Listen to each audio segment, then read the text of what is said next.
Hello everyone, my name is Yusuf Edwards, and welcome to part 97 of the Abigail and Margaret Film School.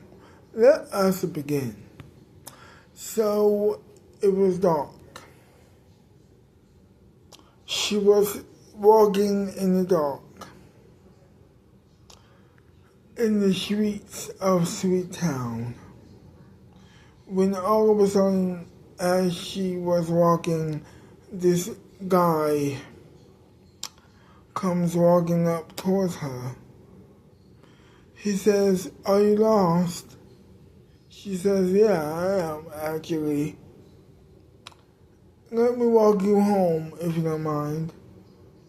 "Okay, no problem," she said. After that, he walked her home, or at least that's what she thought, because as they were walking,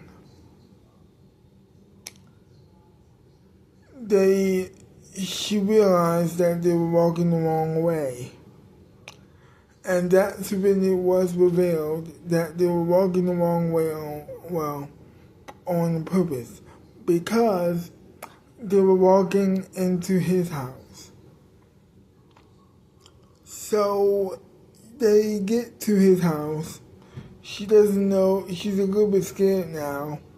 She doesn't know what's going on. So he forces her to walk into the house, into his house. He smells something very delicious in his mind. But obviously to her it was not. So they're walking further into the house. After he opens the door, his wife is waiting there for him. She has a weird look on her face, a very scary look on her face, and she introduces herself, shakes her hand. It was very cold. His wife's hand was very cold at that point. She was very afraid, but also weirded out. She wasn't necessarily afraid, more so weirded out than afraid, you see. So they sit down and they eat food. But it wasn't your normal food, of course. It made her, after she ate it, feel weird, And then all of a sudden, she slowly but surely started to feel pains in her stomach and the rest of her body. Everything hurt after she ate her meal. Everything. It was very painful to walk. Her knees hurt. Her toes was in pain too. Everything just seems to be in pain or painful. So even her mouth, even her teeth hurt. It was not a good situation. And also on top of all of that, she had a massive headache as well. Everything just hurt. You know what I mean? She was in so much pain. As she was screaming in pain by this point, they say, "Will you stop screaming, please? Let me explain what's happening. You're turning into a monster." And that's when the transformation started to happen. It was very, very agonizing and very slow, but it was happening.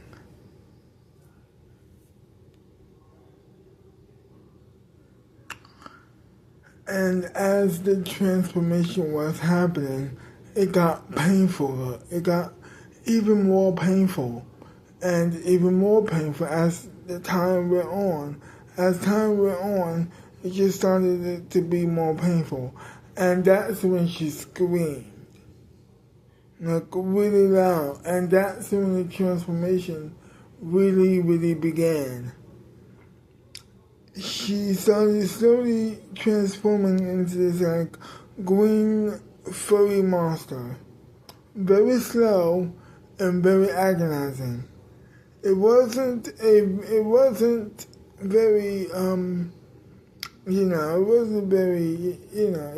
very easy to get through. And she couldn't stop it. No matter how hard she tried, it just couldn't work. The food that she ate, realization hit her that she was turning into a monster because of the food that she ate. And so, as the transformation was happening, it was very painful. And after the transformation happened, the pain just stopped. It just stopped. And what followed was a massacre. She started going after the lovely or the not so lovely couple, and she started ripping them apart. It was very graphic and very horrible. After that, she just ran out the house. She ran out the house. A car, as she's running out the house, a car hit her, and she just got right back up and started running once again. Another person tried to hit her. She dodged it. Another person tried to hit her. She crashed. Well, the car crashed into her. She flipped the car over and just started running. Well, and continued to run. Everything was becoming a pure disaster in Sweet Town.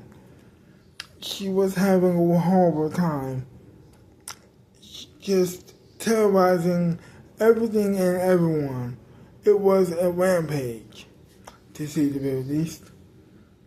And she was just growling and screaming and just having a horrible time with her life.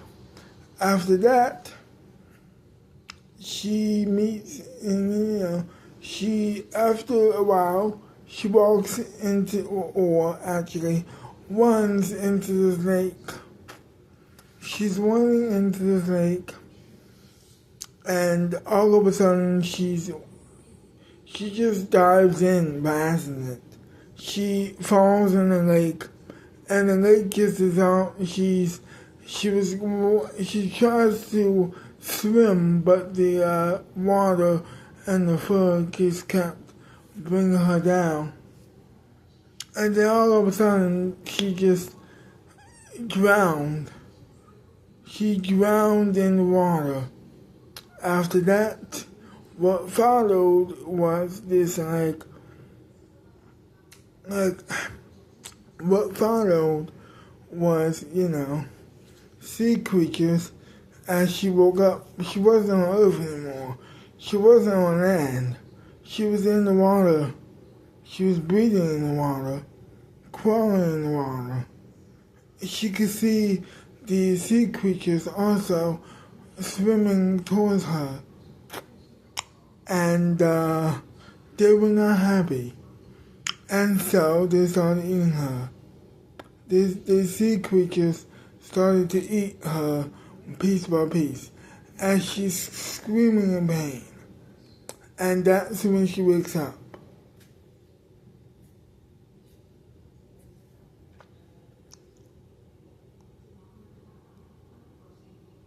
And immediately, she just starts screaming.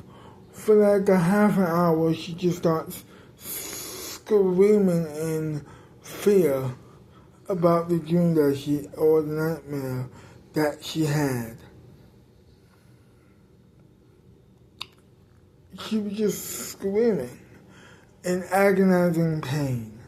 Well, not agonizing pain, but in pure fear. After she calmed herself down, she realized that she needed to talk to her therapist about this dream, and so that's exactly what she did. She got off of the bed and ripped the covers off of her, and she just decided that she was going to go to her therapist. So that's what she does. She gets out of the bed and gets off the bed. She leaves her bedroom, goes to her phone room, and picks up the phone and calls her therapist, because this is just absolutely nuts. He says, "Hey, how are you? I don't got time to talk. I do, but not. Okay, here's what happened. I had a terrible nightmare. I had a terrible dream." And so she tells me about the dream, piece by piece, how she turned into a horrible monster. And as she's telling him this thought popped into her head. "Oh, I should make this into a movie. Holy crap. I should totally make this into a movie. This is perfect for a film. This is perfect. It's absolutely perfect," she says to herself in her head. Obviously. So, she decided to finish the conversation, and after that, she leaves the room and goes to her writing room to just figure this out, because when she moved in with her husband, who died years ago, they had a writing room and he used it. Well, actually, they both used it to write their books and stuff. Which her books got published. His did not. But it wasn't a big deal to him, because he had a wife that he absolutely loved. After he died, of course, she inherited the womb. And so that's where she was walking to at that point. So she walks to the writing room and she sits down, and after that she just begins to grab the pencil, grab the paper, and she begins to write about the dream that she had. Like, she begins writing the script for the dream, about the dream that she had. It was very autobiographical. She decided that she was going to play the character herself, play the monster herself, and name the character after herself. So she begins writing the screenplay, and everything was just going off perfectly. Everything was going down perfectly. She started to write again, and for hours at that point, for a couple minutes, and then a couple minutes turned into an hour, turned into a couple hours, turned into a couple more hours, and turned into a couple more hours. She didn't eat yet, and so she decided to take a break to eat dinner. She grabbed a sandwich. She heated it up in the microwave, and she sat down on the couch and began eating her dinner, which was one sandwich, because she wanted to continue writing the screenplay. So after she ate her dinner, she was going back to her writing room to continue writing the screenplay. she comes back, and after she does that, she finishes writing the book. Well, she finishes writing the film. After she finishes writing the screenplay, she decided that it was not going to be, that it was way too long. So, but she had the same questions that, but she had the same questions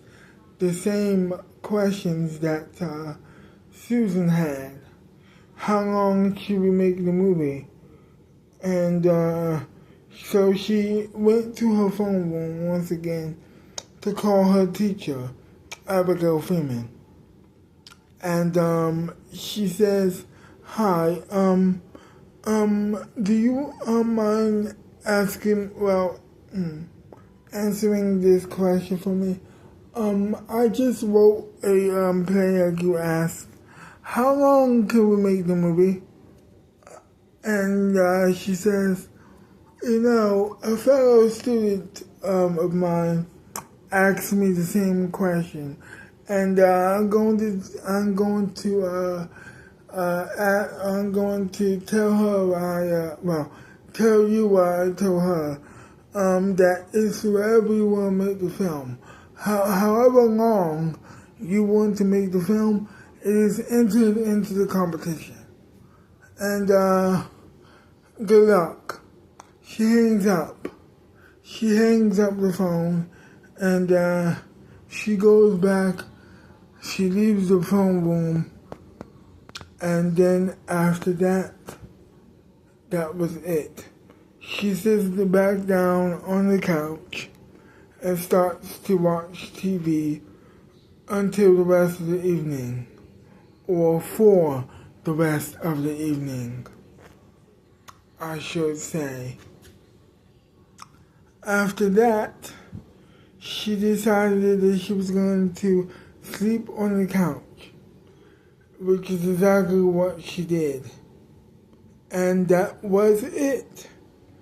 After she turns the TV off, she was now sleeping on the couch. To be continued. To be continued. To be continued. Well, I hope you enjoyed this video that I made for you. And if you did, leave a like, subscribe to my channel, leave a comment down below telling me what do you like about the video or hate about the video. And I will see you wonderful people next time. Bye-bye, bye-bye, bye-bye for now.